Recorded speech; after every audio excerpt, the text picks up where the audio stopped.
Nah, kali ini saya akan langsung saja mencoba untuk menyampaikan terkait dengan tujuan dan target pembelajaran. Nah, karena ini menjadi salah satu tahapan yang dilaksanakan ketika kita akan melakukan evaluasi pendidikan, gitu ya. Nah, apa dan bagaimana tujuan target dari pembelajaran itu, maka kita akan coba bahas bersama-sama.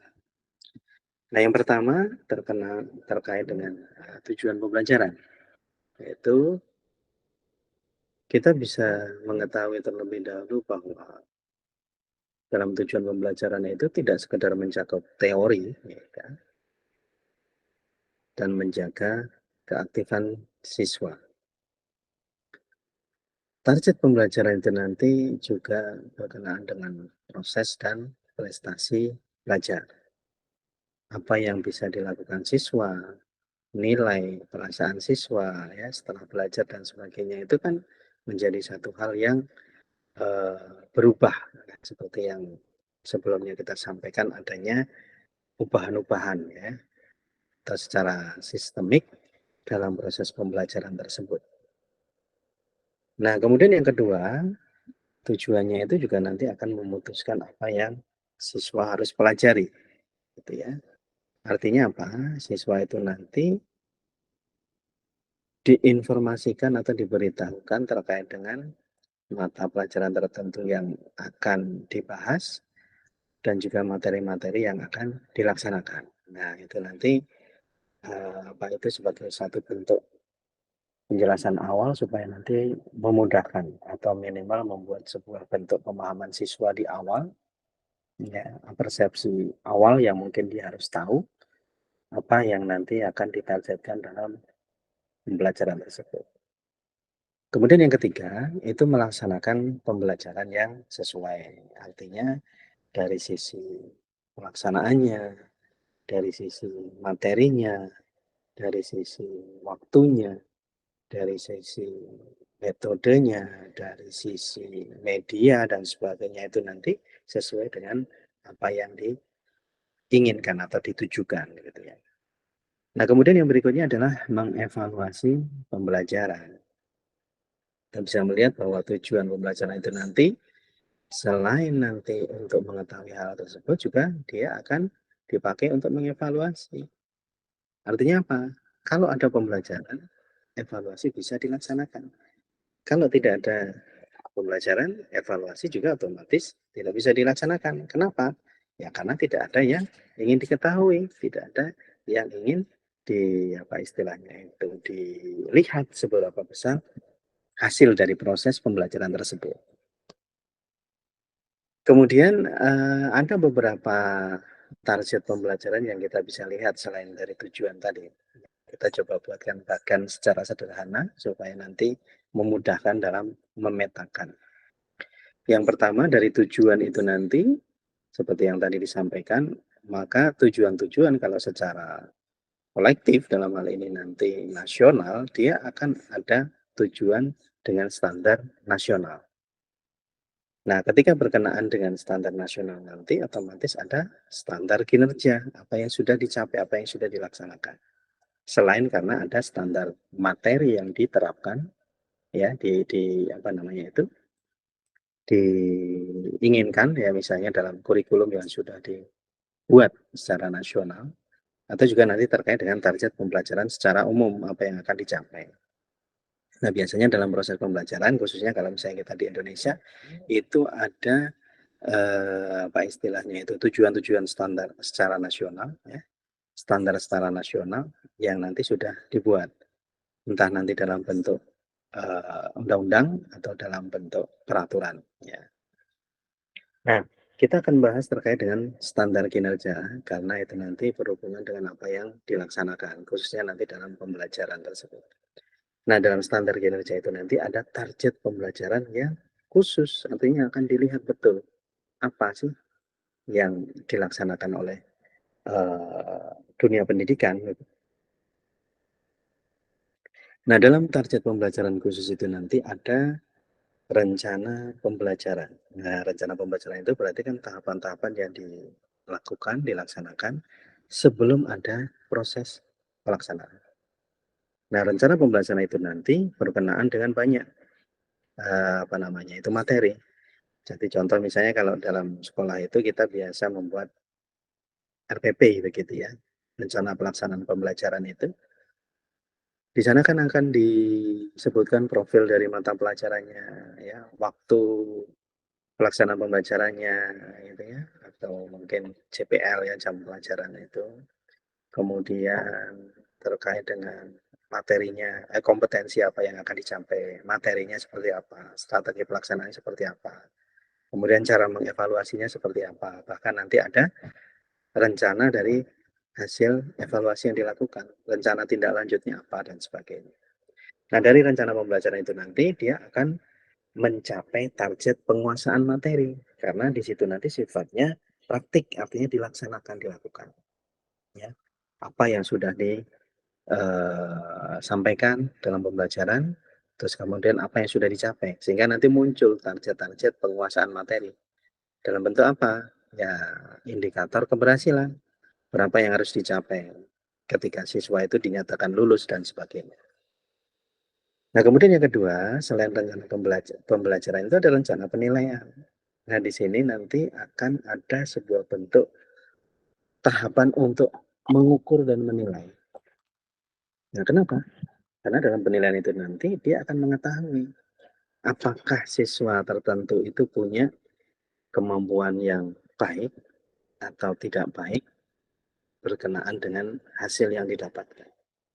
Sehingga nanti ketika ada penilaian, maka akan muncul juga target pembelajaran pengembangan. Misalnya tadi itu, siswa yang tidak mencapai target akan diapakan. Kemudian siswa yang sudah mencapai target juga akan diapakan. Nah, di sinilah target-target pembelajaran kita bisa lihat dan kita bisa mengetahui berkenaan dengan rencana pembelajaran dan juga rencana penilaian.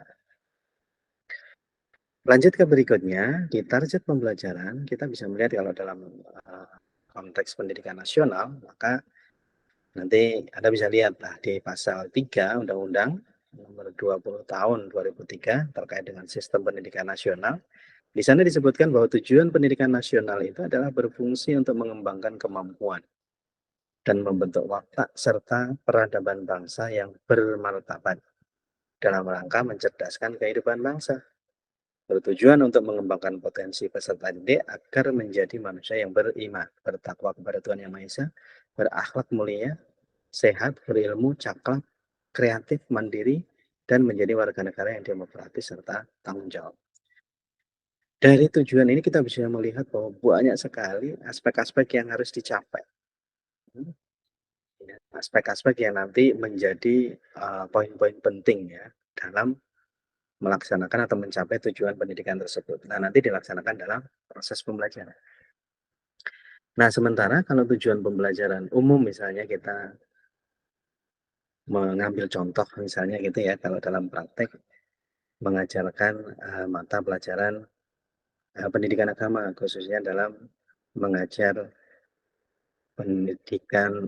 materi pelajaran Al-Quran. Nah, di sana kita bisa mengetahui bahwa eh, target atau tujuan pembelajaran umum nanti, misalnya kita bisa melihat di sini mengkaji kisah surat Al-Maidah ayat 48, kisah surat An-Nisa misalnya ayat 59, atau At-Taubah 105, atau hadis ya tentang ketaatan dalam aturan, kompetensi dalam kebaikan, etis, ya, kerja dan sebagainya, itu nanti bisa secara umum. Kemudian secara spesifiknya apa? Misalnya kita akan memberikan apa istilahnya itu materi yang khusus berkenaan dengan itu, yang cara membaca Al-Quran, mengeja, mengucapkan ya, dalam hal pembelajaran Al-Quran ya, konsep-konsep dasar, atau mungkin mempraktekkan hafalan ya.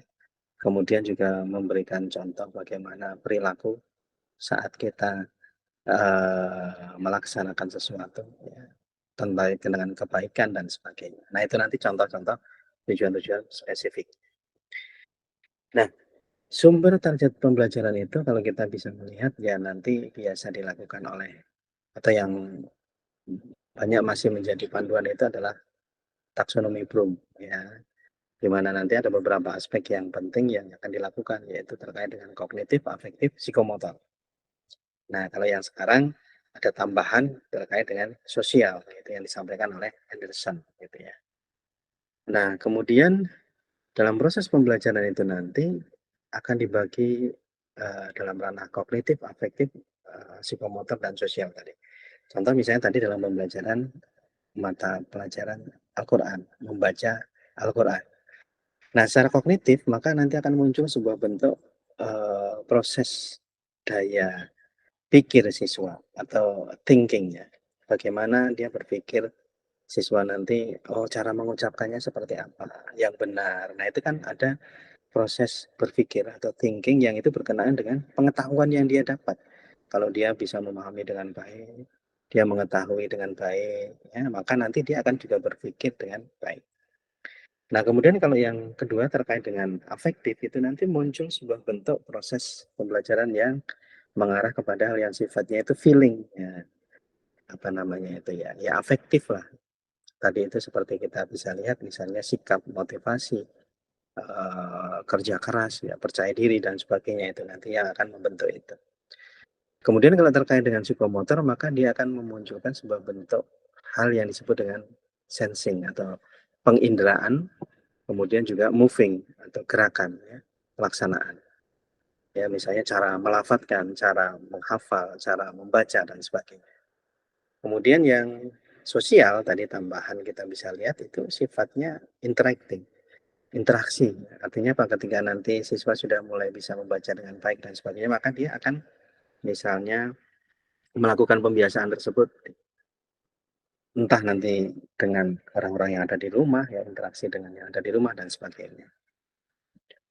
Kemudian tujuan pembelajaran juga nanti mengoptimalisasi potensi peserta didik secara umum. Ya. Nah, yang secara khusus kita bisa lihat mengembangkan intelektual, ya, peningkatan perasaan, menanamkan indera ya maksudnya ini dan gerak dan memperkaya pergaulan. Artinya nanti secara kognitif, afektif, psikomotor itu jadi satu kesatuan gitu ya. Baik, kemudian yang berikutnya target pembelajaran itu nanti ya kita bisa lihat lagi dari aspek-aspek tadi. Kognitif untuk apa? Memperoleh pengetahuan. Afektif apa? Ya untuk membangun sikap perilaku. Ya misalnya kalau dalam pembelajaran Al-Quran, belajar Al-Quran ya membangun kecintaan ya, kesukaan dalam baca Al-Quran dan sebagainya. Kemudian kalau dalam hal psikomotor tadi ya fasih atau lancar dalam membaca. Kemudian kalau dalam kegiatan sosial ya nanti bisa membentuk komunitas atau mungkin berinteraksi dengan orang-orang yang memang punya kesukaan juga atau kecintaan dalam membaca Al-Quran. Nah, kemudian yang berikutnya berkenaan dengan kemampuan-kemampuan tersebut, aspek-aspek tersebut, maka kita bisa melihat juga dari levelingnya, level kemampuannya. Ada kita coba, bagi menjadi 4 ya, ada yang disebut dengan basic learning, applied learning, kemudian additional learning, kemudian kompetensi. Nah, kalau terkait dengan basic learning itu ya hal yang sifatnya itu masih dasar, sederhana. Mengetahui, memahami, menerima, mengamati ya, menghubungkan dengan beberapa aspek tadi. Kalau yang applied learning dia sudah lebih mulai bagaimana menerapkan, menganalisis, mengevaluasi, ya. Mengorganisasi dan sebagainya ya, yang sifatnya dia sudah penerapan. Kemudian kalau additional learning nanti dia sudah mulai bagaimana mampu untuk, mensintesis dari beberapa yang dia ketahui. Kemudian juga bisa mungkin mengkoreksi ya, ada yang kurang, ada yang perlu ditambah dan sebagainya, atau mengkolaborasikan. Nah, dari adanya 3 tahap itu nanti akan muncul sebuah bentuk kompetensi. Ya, secara kognitif, afektif, sensori motor atau tadi psikomotor dan sosial. Nah, dari sini kita bisa melihat bahwa tujuan pembelajaran itu nanti sangat apa ya istilahnya itu kompleks. Artinya memang pada aspek-aspek yang akan dituju harus mencapai apa yang diinginkan. Entah nanti secara kognitif, afektif, psikomotor, atau mungkin sosial. Begitu ya, saya kira untuk materi yang hari ini, kita semoga nanti bisa lebih mempelajari atau mengembangkan pemahaman tersebut dengan baik, dan apa yang kita sampaikan ini ya semoga bisa menjadi tambahan informasi ya bagi yang sudah mempelajari atau mungkin sesuatu hal yang sifatnya baru yang memang baru mendapatkan atau mungkin baru mengetahui. Saya kira itu, terima kasih, semoga bermanfaat. Kita akhiri. Assalamualaikum warahmatullahi wabarakatuh.